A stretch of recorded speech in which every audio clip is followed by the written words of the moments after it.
The experiences that we have from the moment we are created impact the way our body and our brain develops. The experiences that we have as a young child in particular very much are determinant of our health as an adult.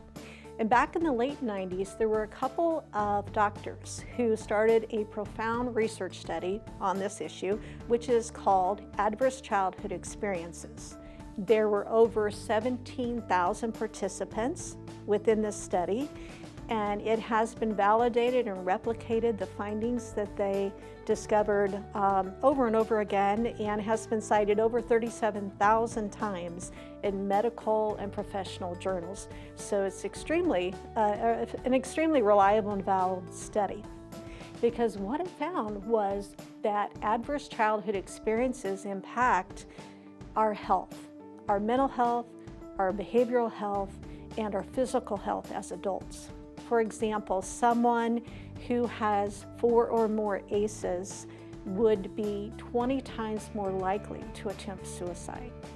They would be 40 times more likely to be an IV drug user.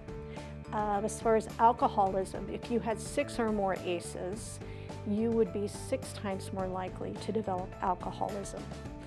You would be twice as likely to develop COPD. And there are other many medical issues that have been correlated as well. So with these adverse childhood experiences, some of the things they found were, first, that ACEs are very common. Of the original 17,000 participants, 67% had at least one adverse childhood experience that they went through. They also tend to come in clusters. So if you have one ACE, you are 87% more likely to have 2 or more ACEs. So they're very common, they come in clusters, and they impact our mental, physical, and behavioral health as adults.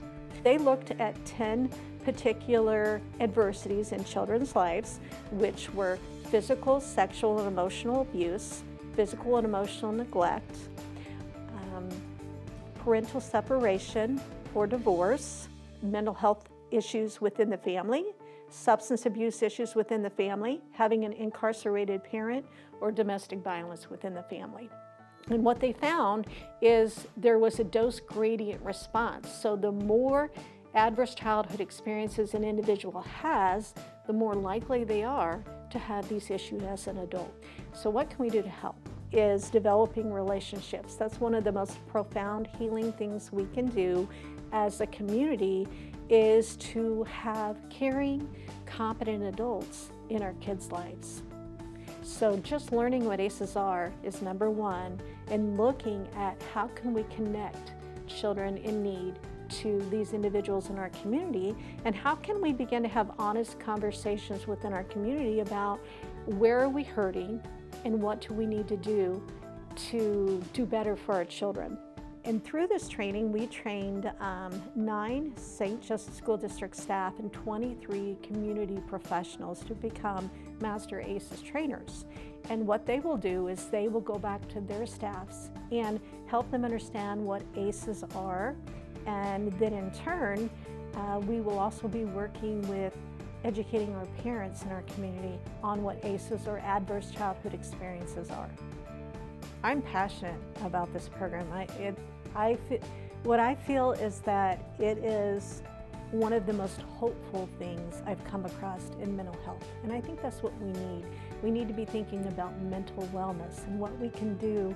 And ACEs shows us that we have that commonality, that many, if not all of us, have gone through these adverse childhood experiences. But there's hope and there's healing, but it takes a community effort to do this. We can't do it on our own. And so that's why we need to pull together and learn and talk and grow to make a difference in each child's life. There's a quote that comes to mind when thinking about where we need to head as a community, and it comes from an African tribe.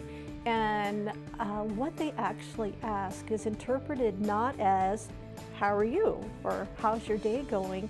But when they greet each other, what they say is, "And how are the children?"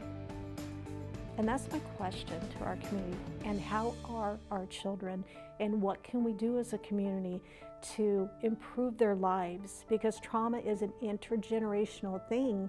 And as we learn more about it, as we work on ourselves and our own pain and work towards healing, we become better parents and in turn impact that next generation and the generation from there and the generation on.